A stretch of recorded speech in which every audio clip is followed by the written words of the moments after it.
যে ডিভাইসটা এখন আমাদের সবার হাতে হাতে, যা দিয়ে আমরা আধুনিক যুগকে চিনি, সেই স্মার্টফোনের রাজত্ব কি আসলেই শেষ হতে চলেছে? স্মার্টফোনের পরে ঠিক কি আসতে পারে?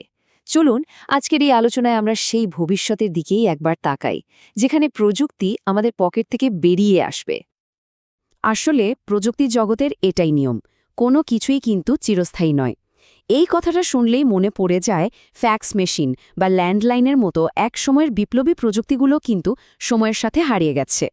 তাহলে আমাদের পকেটে থাকা স্মার্টফোনের ভবিষ্যৎই বা কী হতে চলেছে? তো এখান থেকেই আসে আমাদের আজকের মূল প্রশ্নটা, যে স্মার্টফোন আমাদের জীবনের প্রায় সব কিছুই নিয়ন্ত্রণ করছে, তার সিংহাসন কি সত্যিই টলে উঠেছে? আচ্ছা, চলুন প্রথমে এর ক্ষমতার ব্যাপ্তিটা একবার দেখে নেওয়া যাক।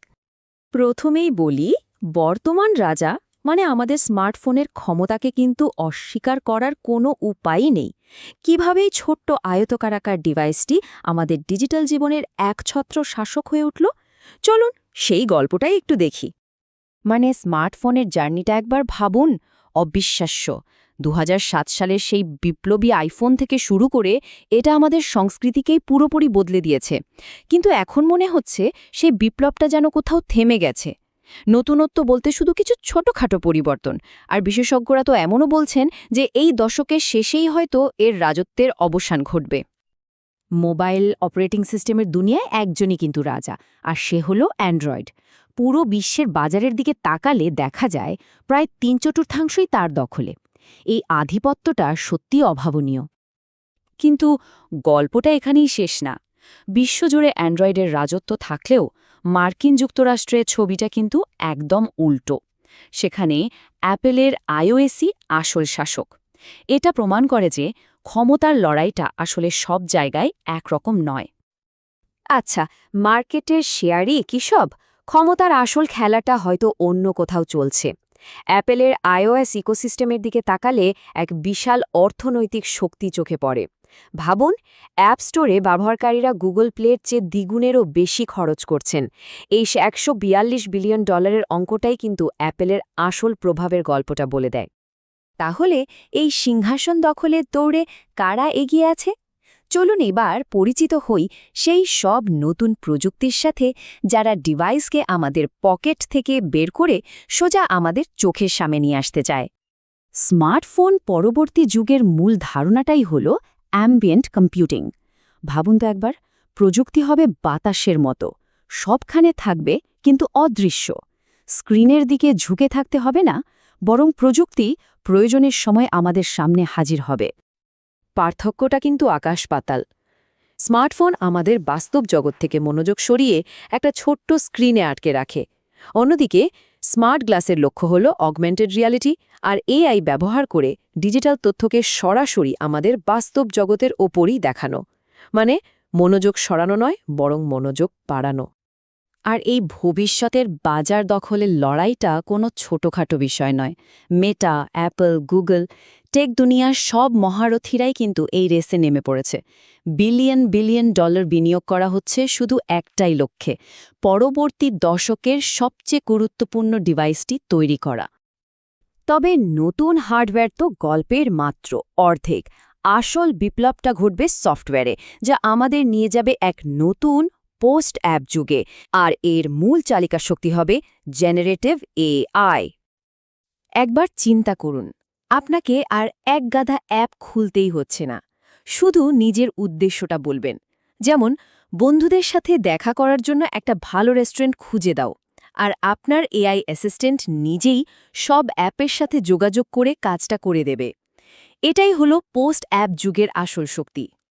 যদি স্মার্ট গ্লাসকে ভবিষ্যৎ মনে হয়, তাহলে এবার আমরা জানিয়ে কথা বলবো তা সায়েন্স ফিকশনের মতো শোনাতে পারে। প্রযুক্তি এখন শুধু পড়ার জিনিস নয়, এটি আমাদের শরীরের অংশ হয়ে ওঠার পথে হাঁটছে। ব্রেন কম্পিউটার ইন্টারফেস বা সংক্ষেপে বিসিআই হলো এমন একটি প্রযুক্তি যা আমাদের মস্তিষ্ককে সরাসরি কম্পিউটারের সাথে জুড়ে দেয়। এর মাধ্যমে শুধু চিন্তা করে বিভিন্ন ডিভাইস নিয়ন্ত্রণ করা সম্ভব হয়ে উঠবে। আচ্ছা, এই বিসিআই এর পথে এগোনোর কিন্তু দুটো রাস্তা আছে। একটা হলো ইনভেসিভ, মানে সরাসরি মস্তিষ্কে চিপ বসানো, যেমনটা করছে নিউরেলিঙ্ক। এটা খুব নিখুঁতভাবে কাজ করে, কিন্তু ঝুঁকিপূর্ণ। অন্যটা হলো নন ইনভেসিভ, যেখানে কোনো সার্জারি ছাড়াই হেডসেটের মাধ্যমে মস্তিষ্কের সংকেত পড়া হয়। এটা নিরাপদ, কিন্তু নির্ভুলতা কিছুটা কম। কিন্তু এই ভবিষ্যৎ কি সত্যিই আমাদের দোরগোড়ায়? স্বপ্ন দেখা তো সহজ, কিন্তু রাজাকে সিংহাসন থেকে নামানোর পথে বাধাগুলোও কিন্তু বিশাল। চলুন এবার সেই বাস্তবতার দিকে একটু নজর দেওয়া যাক। খুব সাধারণ একটা প্রশ্ন, কিন্তু খুবই গুরুত্বপূর্ণ। ধরুন, এমন কোনো পরিস্থিতিতে কি হবে যেখানে জোরে কথা বলা বা হাত পা নাড়ানো সম্ভব নয়? যেমন একটা লাইব্রেরিতে বসে ব্যক্তিগত মেসেজ টাইপ করা। স্মার্টফোনে যা খুব সহজেই করা যায়, তা এই নতুন ডিভাইসগুলোতে কিভাবে সম্ভব হবে?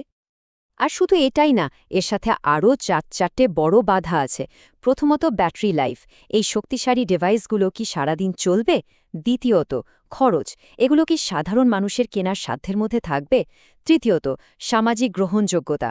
আর সবচেয়ে বড় প্রশ্ন, আমাদের ব্যক্তিগত এমনকি মস্তিষ্কের ডেটার গোপনীয়তা কতটা সুরক্ষিত থাকবে? মজার ব্যাপার কি জানেন? একদিকে যখন প্রযুক্তি আরও জটিল হচ্ছে, অন্যদিকে একদল মানুষ ঠিক তার উল্টো পথে হাঁটছেন। ডিজিটাল কোলাহল থেকে বাঁচতে তারা বেছে নিচ্ছেন সহজ সরল ডাম ফোন। এটা আমাদের মনে করিয়ে দেয় যে ভবিষ্যতের পথটা হয়তো একটাই নয়। তাহলে শেষমেশ আমরা কি সিদ্ধান্তে আসলাম? ভবিষ্যৎ মানে কিন্তু একটা ডিভাইস দিয়ে আরেকটাকে রিপ্লেস করা নয়, বরং ভবিষ্যৎ হল আনবান্ডলিং, অর্থাৎ স্মার্টফোনের কাজগুলো বিভিন্ন ডিভাইসের মধ্যে ভাগ করে দেওয়া। এই নতুন ব্যবস্থায় কি হবে?